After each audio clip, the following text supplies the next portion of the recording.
Hello friends, कैसे हो आप सब। जी भाई के यूट्यूब चैनल में आपका स्वागत है। आइए आज हम जानेंगे संज्ञा के बारे में, उसकी परिभाषा और उसके भेद। देखिए, संज्ञा किसी व्यक्ति, गुण, प्राणी व जाति, स्थान के नाम को हम संज्ञा कहते हैं। यानी कि किसी भी नाम को हम संज्ञा कहते हैं। यानी कि कोई ना कोई नाम होना चाहिए। दुनिया में जितनी भी चीज़ें हैं, जितने भी मनुष्य हैं और जितनी भी बनी हुई चीज़ें हैं, जिनका नाम है उन्हें हम संज्ञा कहते हैं।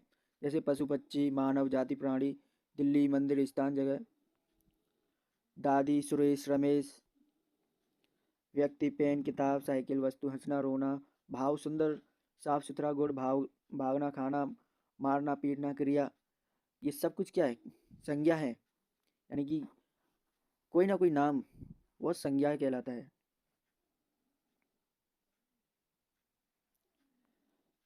और एग्जाम्पल देखें, जैसे कि रमेश परीक्षा में प्रथम आया था, इसलिए वह दौड़ता हुआ स्कूल से घर पहुंचा।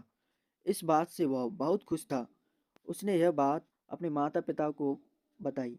यह समाचार सुन वह इतने आनंदित हुए कि उन्होंने उसे गले लगा लिया। देखिए यहाँ पर क्या प्रदर्शित होता है, आइए डिटेल से हम नीचे जाने इसमें क्या है। इन पंक्तियों में खुश और आनंदित यह भाव है। रमेश और उसके माता पिता ये क्या है? व्यक्ति हैं। स्कूल और घर, स्कूल और घर ये क्या है? स्थान है। और सुनना और गले लगना ये क्या है? क्रिया है। ये सभी क्या है?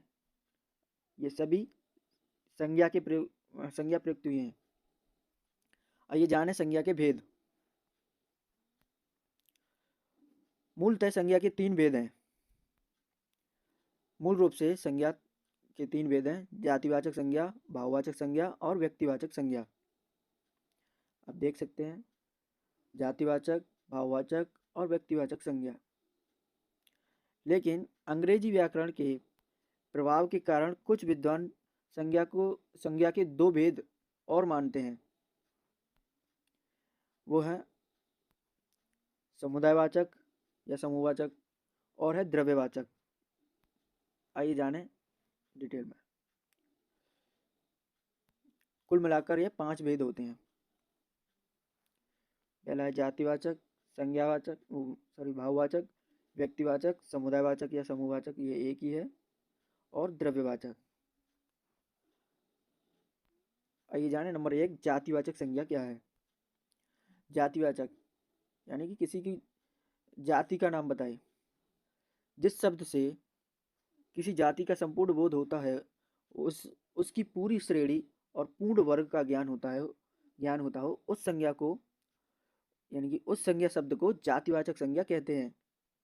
जैसे वस्तु, मोटरसाइकिल, कार, टीवी, मोबाइल आदि। स्थान, पहाड़, तालाब, गांव, मंदिर आदि। और प्राणी में क्या है? लड़का, लड़की, घोड़ा, शेर आदि। जैसे कि वस्तु है, मोटरसाइकिल, मोटरसाइकिल का नाम तो कोई बता नहीं रहा है। और नाम आता तो व्यक्तिवाचक होता, लेकिन यहाँ पर केवल मोटरसाइकिल है, तो ये तो है नहीं कि कौन सी टीवीएस है या हीरो होंडा है या अपाचे है या एफजेड है, कोई भी हो, लेकिन मोटरसाइकिल है, इसलिए ये केवल क्या है? इसकी जाति बता रहा है कि ये मोटरसाइकिल है। कार, कार का कोई नाम तो है नहीं यहाँ पर, केवल कार बता रहा है ना, ये तो है नहीं कि कौन सी कार है ना, कौन सी कार है, थार है या कौन सी है, BMW है। और टीवी, टीवी भी केवल टीवी बता रहा है ना, टीवी तो अलग अलग कंपनियों की अलग अलग नाम से आती है, केवल यहाँ पर टीवी है, तो ये क्या बता रहा है? उसकी जाति बता रहा है। मोबाइल, मोबाइल भी अलग अलग कंपनियों के आ रहे हैं, सैमसंग और वीवो, ओप्पो, बहुत बहुत सारी कंपनियां हैं, सबके अलग अलग नाम होते हैं, लेकिन यहाँ पर सिर्फ दे रहा है मोबाइल, तो ये क्या बता रहा है? उसकी जाति बता रहा है, ये मोबाइल है। ऐसे ही स्थान होता है, स्थान में क्या बता रहा है? पहाड़, पहाड़ बता रहा है, लेकिन ऐसे नहीं बता रहा कि ये एवरेस्ट है या कौन सा पहाड़ है, कोई हिमालय है, किसी पहाड़ का नाम नहीं बता रहा है, केवल पहाड़ कहेंगे तो ये क्या है? स्थान, यानी कि जाति बता रहा है केवल। और तालाब, तालाब भी बहुत सारे होते हैं, किसी तालाब का नाम नहीं बताया जा रहा है यहाँ पे, यहाँ के कह रहा है केवल तालाब, यानी कि जाति। गांव, मंदिर आदि, ये सभी, इन सभी में क्या बता रहा है? जाति बता रहा है उसकी, तो इसलिए बोलते हैं इसे जातिवाचक संज्ञा। लड़का, लड़की, घोड़ा, शेर, ये क्या है? सभी जातिवाचक संज्ञा है। उसके बाद आता है भाववाचक संज्ञा। आइए जाने भाववाचक संज्ञा क्या है। जिस शब्द से किसी वस्तु, पदार्थ या प्राणी की दशा, उसकी स्थिति और भाव का पता चलता हो, उस संज्ञा शब्द को भाववाचक संज्ञा कहते हैं।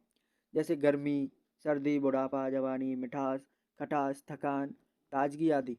ये सभी क्या है? भाव हैं। गर्मी है, गर्मी महसूस ही तो होती है, ये क्या है? भाव। सर्दी, ये भी महसूस होती है।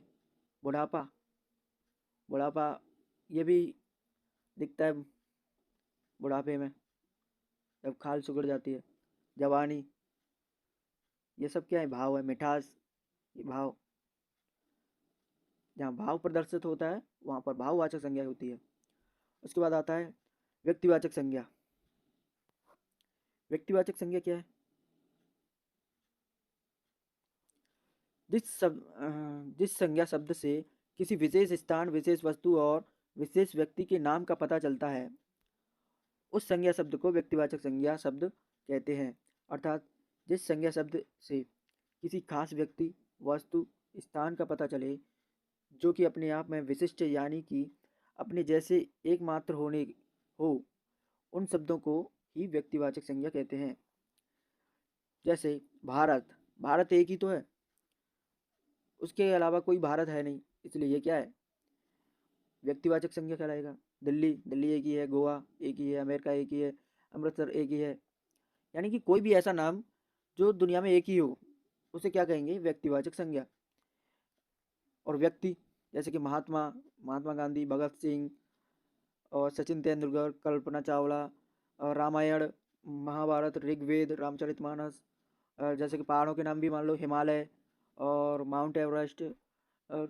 यानी कि कोई भी नाम आएगा ना, तो वो व्यक्तिवाचक संज्ञा के अंतर्गत ही आएगा। किसी भी चीज़ का नाम, किसी भी वस्तु का नाम, चाहे वो निर्जीव हो या सजीव हो, वो सभी क्या क्या कहलाएंगे? व्यक्तिवाचक संज्ञा। आइए उसके बाद आता है नंबर 4, समुदायवाचक संज्ञा या समूहवाचक संज्ञा। ये क्या होता है? इसमें समूह बताया जाता है।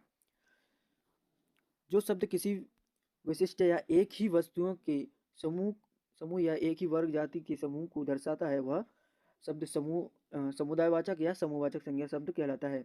जैसे गेहूं का ढेर, या क्या है? गेहूं, बहुत सारे गेहूं होंगे। गेहूं के अलावा उसमें कुछ और नहीं होगा, केवल गेहूं का ढेर होगा, वहाँ क्या होगा? समुदायवाचक संज्ञा।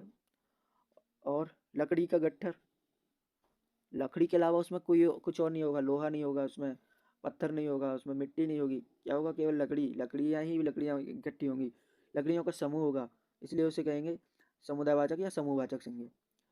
और विद्यार्थियों का समूह, वहाँ पर बहुत सारे विद्यार्थी होंगे, तो वहाँ पर क्या होगा? विद्यार्थियों का समूह, यानी कि समूहवाचक संज्ञा।